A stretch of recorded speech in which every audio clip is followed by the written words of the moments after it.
Hello, I'm Jessie Gray. Welcome to Personalities. Today we have a very multifaceted guest. You've seen her on Channel 11 every night, and she's the co-anchor on the Sunday evening news, Kristi Witker. And she doesn't stop there. She's much more than a television reporter and co-anchor. She was the deputy press secretary for Senator McGovern during his campaign in 1972, and out of that came a book, How to Lose Everything in Politics Except Massachusetts. She's co-author of 2 books on the late Robert Kennedy. During 1972, also, as a result of the campaign, she won the Newsweek Photo Award for Excellence in Campaign Photography. She's an actress. She's appeared in 8 films and 4 commercials. That's just the beginning. She's contributed to many more books, written many, many articles, which have appeared in major magazines and newspapers. Thank you for coming, Kristi Witker. Thank you for that nice build-up. How do you do it all? Is this your first television job? No, it isn't. I never meant to get into television at all, and I started in a rather unfortunate way, really, because my first job was at American Heritage magazine, and they asked me to go out and cover the Bobby Kennedy campaign. I'd never been a reporter. I just started working there, so they didn't have anybody else to go, so I went. And unfortunately, I was right there when Bobby was killed. You were there? Yeah. And I was the only person that happened to say how many shots there were. Oh, all the other eyewitnesses said there were, 3 shots, and I said there were 8, and there were 8. How much have you followed Bobby Kennedy up to the point where he was assassinated? I'd been traveling with the campaign for 3 months, April, May, and June. Yeah. That must have been an incredible experience. It was Did that horrible. change the course of your life in a way? Yeah, totally. In what way? I ended up going into journalism in a full-fledged way because of it. Before that, I'd been writing a book on European cathedrals, and I was very bookish. I saw that listed. You have so many varied subjects. Well, I had no interest in television. My family didn't believe in it, and we didn't have one in the house. Mother said that the children would not learn to read if there was a television set, so we didn't have one. They didn't watch. They read books, so we all sat around and read books. So then I got a job in a publishing company where everybody was interested in books. When I went out and did the Bobby Kennedy campaign, I liked it so much. I liked him so much, and I liked the people so much, and I found it so exciting that after that I decided that I would go in that direction. Did that spur you not only into journalism, but toward politics? Yeah, it really did, because I got to know Pierre Salinger very, very well. He became a close friend.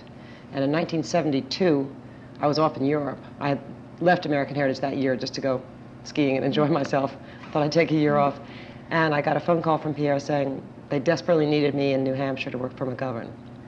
So I flew back from Switzerland and went to New Hampshire and went to work as McGovern's deputy press secretary, which is how this book came about. Yes. What was that experience like? It must have had its ups and its downs and been a bittersweet experience. It had considerably more downs. It started off very nicely. I mean, I liked McGovern very much. It was exciting. And I really thought that he was the best of the candidates by a lot. I certainly didn't like, Muskie seemed very indecisive. McGovern, I thought he'd win from the very, very beginning, from the earliest primary. Well, everyone was very hopeful at the beginning, I think. And I thought he'd be great. But when I finally took the permanent job, I started out just really as a volunteer being paid expenses. And then CBS called me and asked me to go to work for them as a reporter. And I was weighing what to do, and Frank Mankiewicz was calling every day saying, no, you've got to be deputy press secretary, and everyone was calling. McGovern called. Well, that's very flattering. It was very flattering. Very but flattering. I shouldn't have been flattered, because I ended up turning down the CBS job and going to work for McGovern, and at the time it was an awful mistake. What do you think of it now? Do you still consider it a mistake? No, I don't now. I consider it a good thing now because I got the book out of it. If I hadn't written the book, it would have been a disaster, because it was a very negative campaign. The staff did nothing but fight amongst themselves. They were a very vicious group of people, and I mean, I think every book that was written about McGovern will sort of back up this fact. In fact, when my book came out, the reviews all said it was the most honest book about politics ever written, and it really was that. Did you then get more offers from CBS and other stations as a result of that? Yeah, then CBS offered me a job again, and I went. You went? I went briefly, but what happened was you know the politics of networks, and I won't go into it on television too much, but I was hired by a man who I will remain nameless, but he was one of the top people there, and shortly after I was hired, he was fired.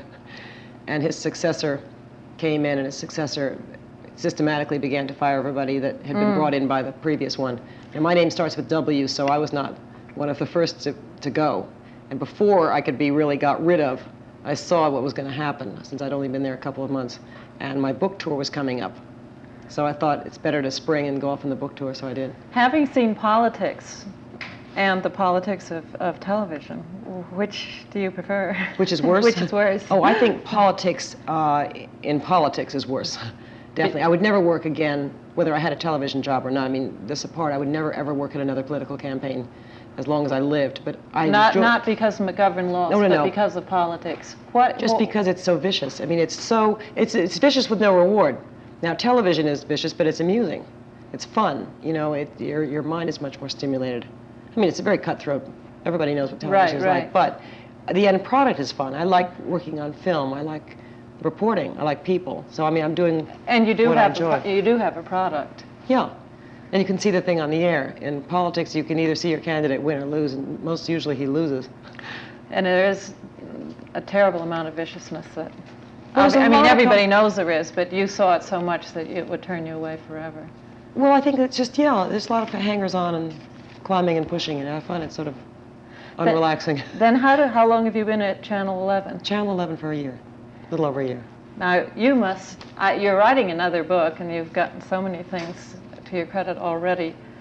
What is your day like at Channel 11, and how do you find time to do anything else? At this moment, I'm having a very hard time finding time to do much else, I have to say. Some of the things that you read off that I did, I wasn't working as long hours, so I could do more things. What are your hours now? They are about 8:30 in the morning till 8:30 at night, Monday through Thursday. Sometimes it's later than 8:30. And then I work Sunday from 8:30 till 8:30, same thing. Some days I'm in at 11, but then usually I work later at night.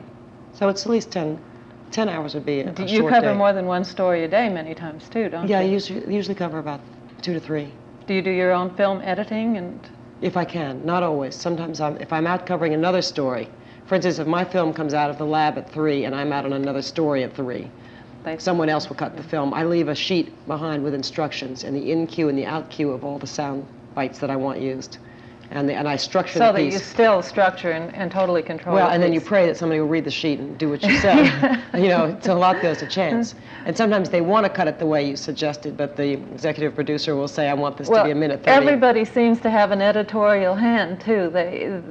When people get their hands on something, they just want to change it a little bit. Do you find that often happens? A bit. Well, I mean, I think in television they try to make they try to do what you suggest to make, because it's easier for them. If you give them instructions of how to fix it, they'd rather do it that way. The writer doesn't want to spend hours in there. They don't have time. The time is something that there is none of in television. Everything's in a rush. The film should have been ready 10 minutes ago, always. Do you find that you're going like this, you're speeding up because you're on such a rushing schedule, and does this carry over into your life outside of television? Do you find that you're wound up? Mm-hmm. It's hard to unwind? A bit. Yeah. More so than before you began? Politics is the same. When I worked in publishing, I was very low-key. I would sit in the library all day, which has very bad air. It's very stuffy in there, and you get very relaxed. Yes, you do. Very. There's a little oxygen, I think. But this is a little different than that.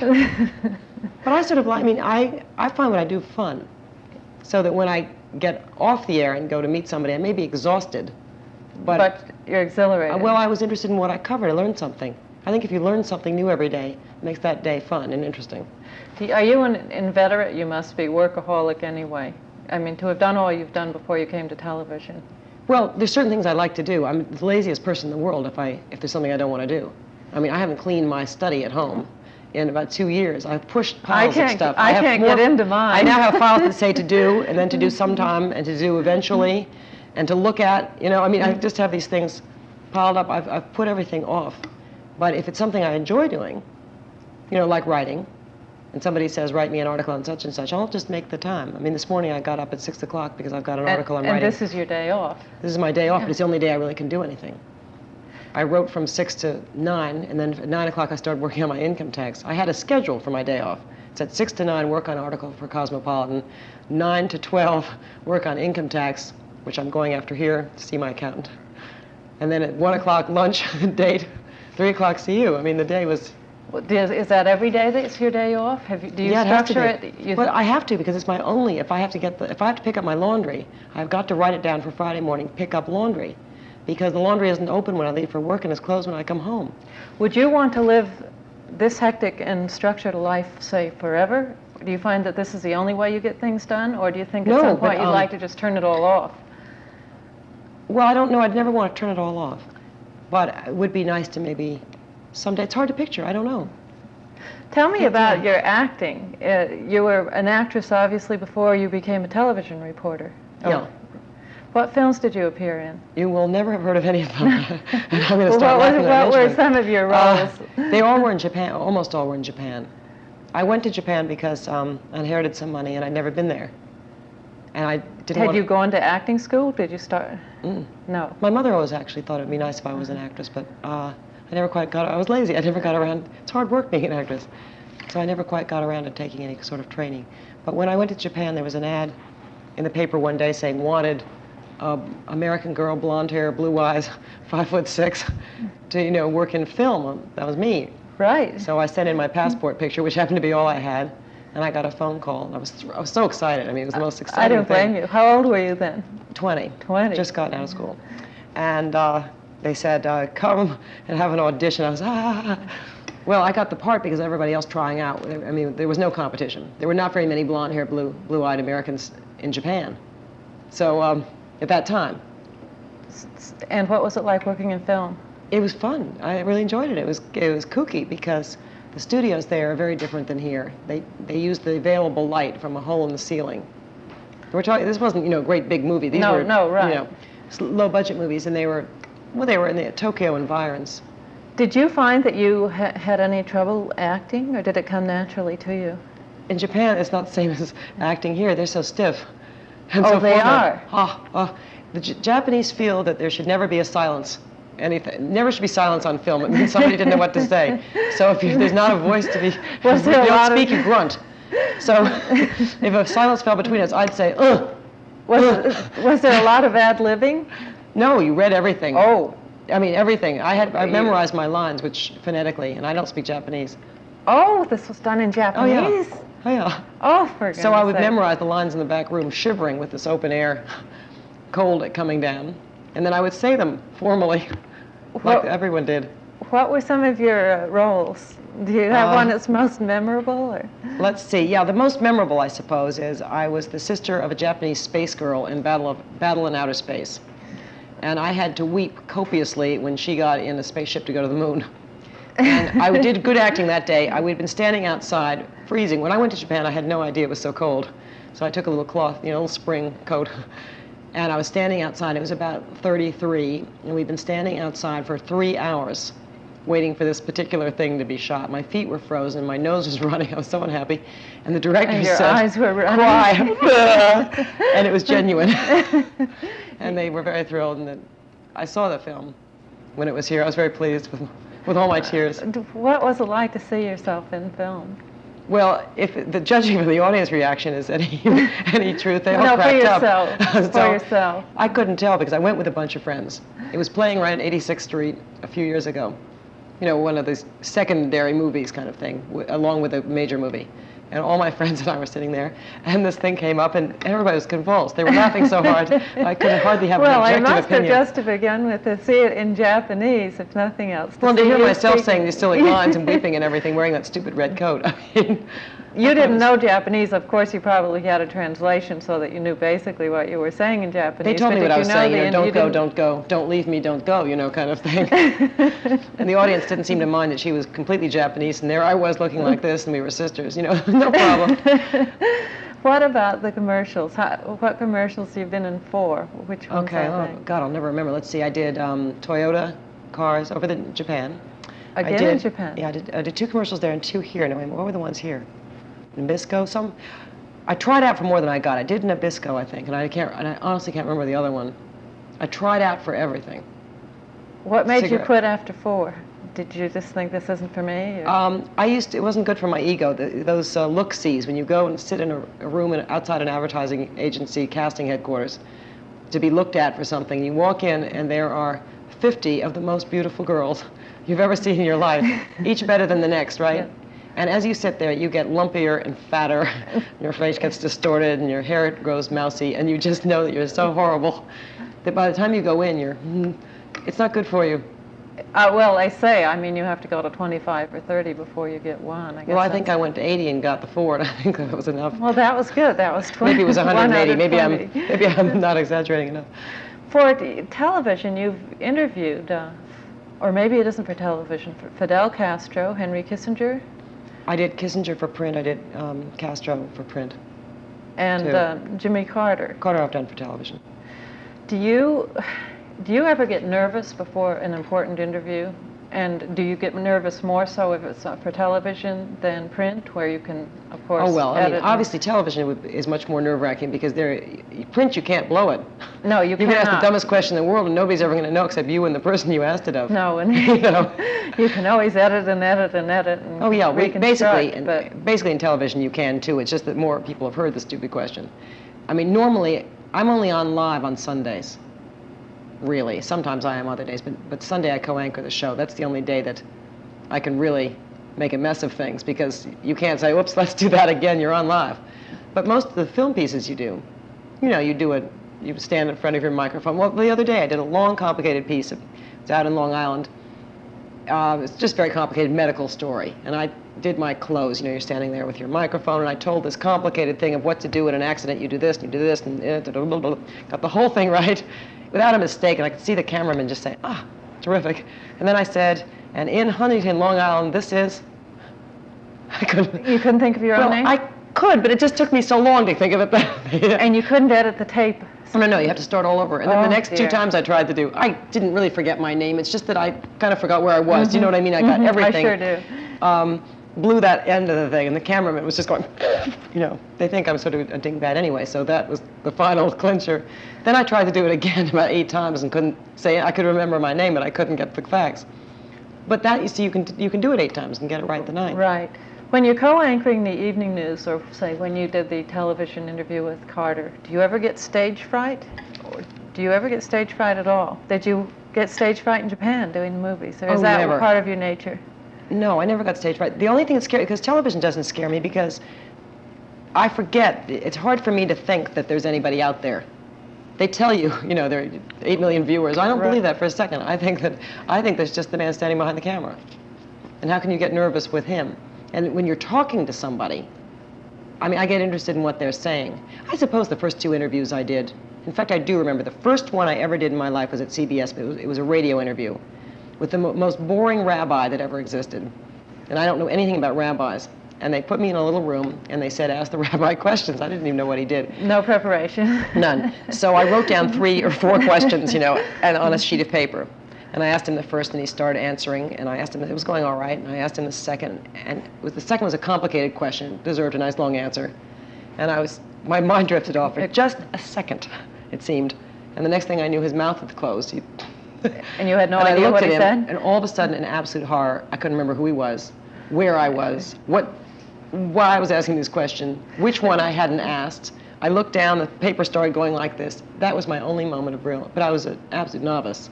Well, and if that had been television, I would have looked like a fool. But luckily it was radio. Radio is wonderful. There was just this incredibly long pause before but television, you're talking to a real person, and you ask them things that interest you.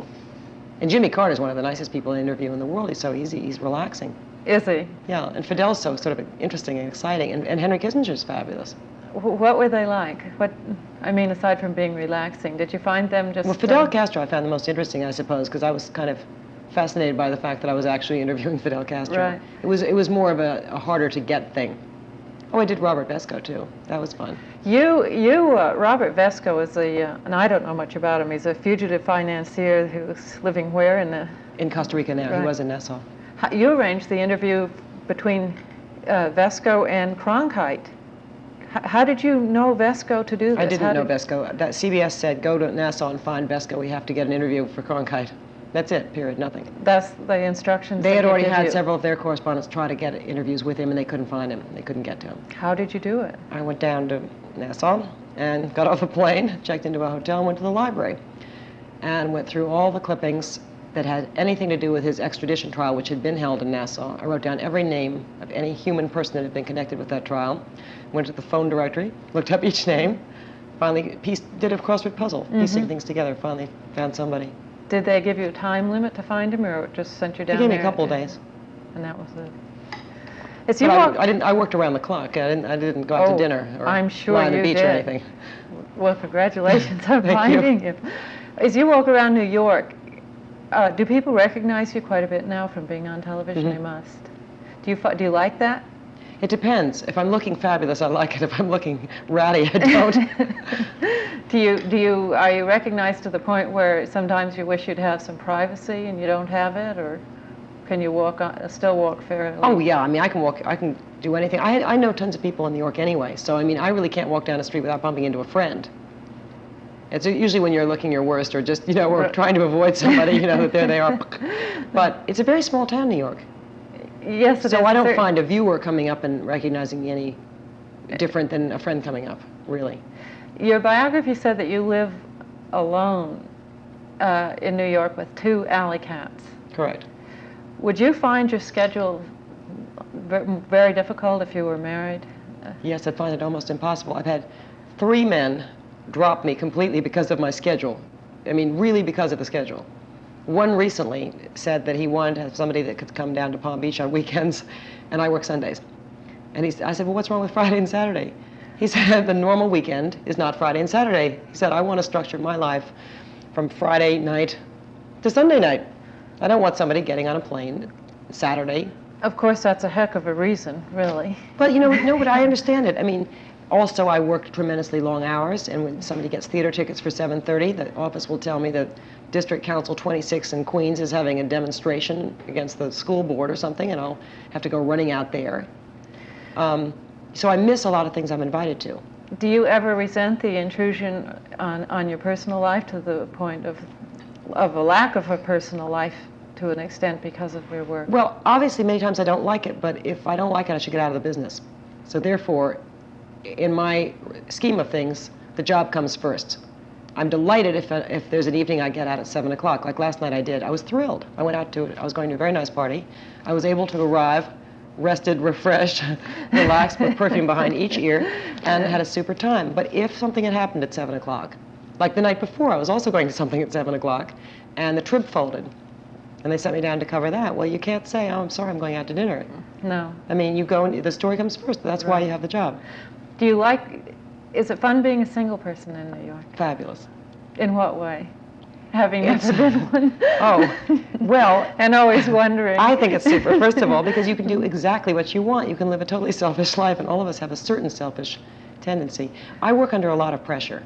When I go out in the evening or go home, I don't want somebody to say, the minute I open the door, why didn't you, where is the, why haven't you, Yes. What are you going to do about, I don't need it. I've got enough other things. I want somebody to say, the reservations are at 21, the limousine will pick you up. If you're single, people take care of you. If you're married, I think the difference is. And if you're married, you have somebody that their needs are just as important as yours or more, obviously. Well, I guess it's a terrific conflict even if your needs are more important. There's such a guilt. Well, also, if you're married, presumably you're married to somebody you care about and want to be with. So therefore, the intrusion of the time that the job takes would be much more annoying. What I give up now doesn't matter that much. So I give up a dinner party. So I'm late for a date and he never speaks to me again. There's always another one. But if you're letting down a person you love and who loves you and you care about, then it bothers you. The only time I got really upset by being kept late was a night that I was planning to take a certain train home to visit my parents. I adore my parents. I wanted to go. I wanted to be on that train. I wanted to have dinner with them. I looked forward to it all day. And they sent me out on a story, and I missed the train, and I couldn't go till the next day, and I was miserable. But I don't get that unhappy about a dinner date. No. Where are your parents? Where were you raised? They're up in Connecticut, in a place called Old Black Point. Were you raised up there? Well, we spent a lot of time there, and I also lived in Arizona for a while. You lived in Arizona? Yeah. Whereabouts? Outside Tucson. I was born and raised in Scottsdale. Oh, well, that's very dear. Yeah, right. Very. I loved it. Did you? That was my Horsey phase, which I've barely gotten out of. I think I'm going to be in mine forever. Well, I would be if I lived in the country, but a horse in the city is... No. It's hard enough to have 2 cats. It's not any good in the East after being in Arizona because the East is full of fences. That's exactly. What kind of a child were you? Were you very outgoing? Did you have any direction to your life at Yes, that I point? wanted to be a veterinarian, and I walked around with a bit in my mouth half the time whinnying. Truly? Yes, a little bit. I made it out of rubber hair colors. Really, with reins hanging down, and I wanted somebody to walk behind me with the reins. Did you have brothers and sisters? I had a sister that would not walk behind me with the reins, but I had lots of friends Older? that also wanted to be horses. Older or younger? She was older. At that point, did you ever grow out of the horsey phase during your teens and then I drew directly from horses to boys. There was nothing in between, because I always had cats and dogs and horses. I only was interested in animals and reading and skiing and walking in the woods. I loved being outdoors. Did you have any proclivity at that time toward becoming a writer? Yeah. The first book I wrote, and I used the word book with great caution, but I wrote a book for my mother for Christmas when I was 6, and it was called Stories About Cats. And I spelled stories wrong on the cover, and I was in tears Christmas morning when my sister pointed it out. Oh dear. Do you still have it? I think my mother has it. Thank you very much for being our guest today. Oh my God, is it half an hour up? Half an hour's up. It went very fast. Very, very quickly. I want to mention your book again. Is it still available in bookstores? I think it's probably at Marlboro or something. No, it's 4 years old, so I mean, it's no problem. They sell books like this in a store for about a year. It's How to Lose Everything in Politics Except Massachusetts by Kristi Witker. I'm Jessie Gray. Thank you for being with us this week.